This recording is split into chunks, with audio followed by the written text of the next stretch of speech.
Hello and नमस्ते सबैजनामा। आज चाहिँ म यो तीन पिप्ले बस पार्क आइपुगेको छु। मर्निङको 8 बजेको छ। अब यहाँबाट अलिकति अगाडि आएपछि यस्तो भर्याङ देखिन्छ र यो भर्याङ हामी भुवनेश्वरीतिर जाँदैछौँ। भुवनेश्वरी माताको मन्दिर, जसलाई गोल्डन टेम्पल पनि भन्छन् आजभोलि। यो अलिकति माथिबाट देखेको दृश्य, यो भिडियो चाहिँ अलिक अगाडिको हो भनौँ, मनसुन सिजनको हो, त्यही भएर अलिक ग्रिनरी धेरै छ है। यो चाहिँ मई भइहाले। मनसुन सिजनको मजै अर्कै हुन्छ। मलाई चाहिँ विशेष मनसुन सिजनै मनपर्छ है। अब हामी यहाँबाट भर्याङ फेरि माथि जान्छौँ। भर्याङ करिब 20-25 मिनट भर्याङ चढेपछि हामी भुवनेश्वरी माताको मन्दिरमा पुग्यौँ। यो चाहिँ प्रिमिसेसबाट देखिएको वरिपरिको दृश्य र भुवनेश्वरी मन्दिरको पछाडिको बाटो भएर हामी अगाडि बढ्छौँ 5 मानेतिर।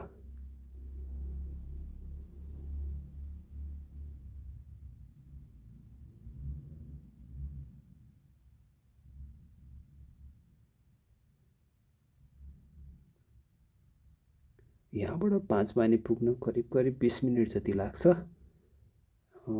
हिँडाइमा नि फरक पर्छ है, तर नर्मली 20 मिनटभन्दा धेरै नलाग्ला। हामी अब 5 मानेतर्फ जाँदैछौँ, पुग्नै आँट्यौँ। अब यहाँबाट 5 माने सुरु भयो। यो हाम्रो लेफ्ट ह्यान्ड साइडमा नुवाकोट देखिराखेको छ भने हाम्रो राइट ह्यान्ड साइडमा चाहिँ काठमाडौँ छ है। यो साइडमा काठमाडौँ पर्यो।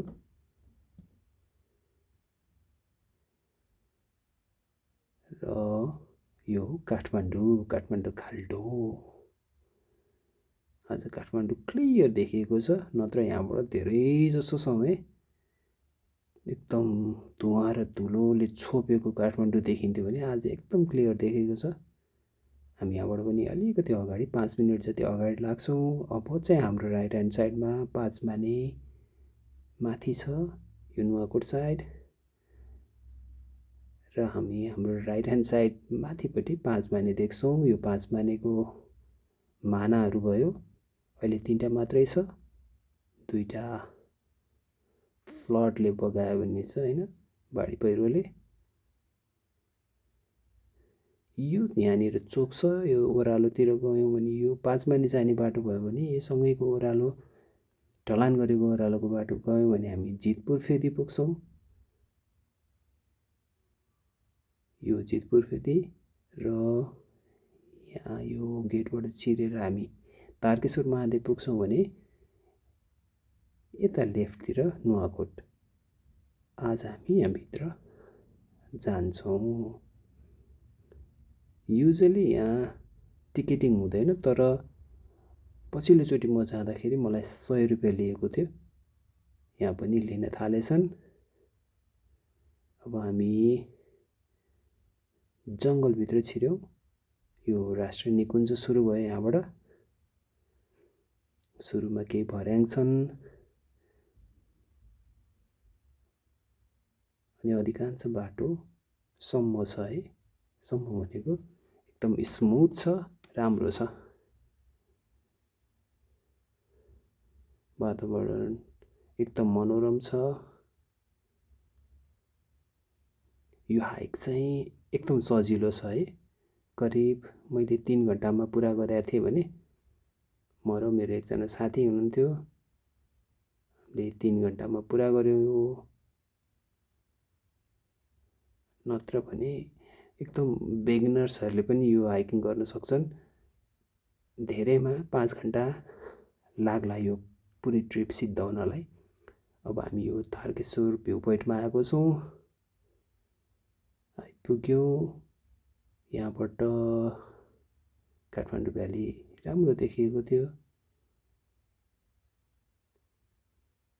र अब 10 मिनट्स जतिमा यहाँबाट हामी तारकेश्वर महादेवको प्रिमिसेसभित्र पुग्यौँ है।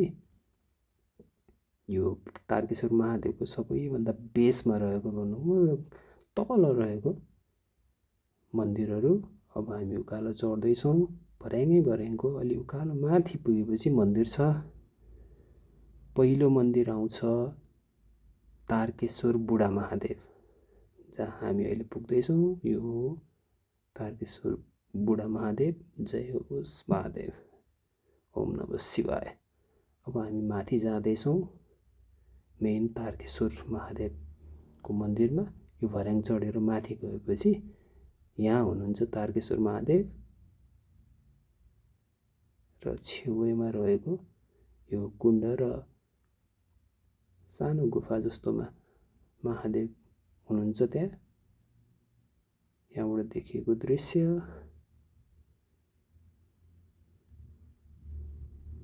र यहाँबाट यहीँनिर एउटा रुख छ, म देखाउँछु हजुरलाई। यो बाटो धौलेश्वर महादेव जाने बाटो हो। तर यो सिजनमा एकदमै जुगा हुने भएकोले प्रवेश निषेध लेखिएको छ। चितुवा पनि हुन्छ है, विचार गर्नुहोला। यो अगाडि देखिएको रुख सँगै रहेको यो बाटो हो।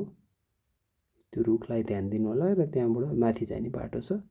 धौलेश्वर महादेव कुनै दिन जान पर्ने भयो भने त्यहाँबाट जानुपर्छ।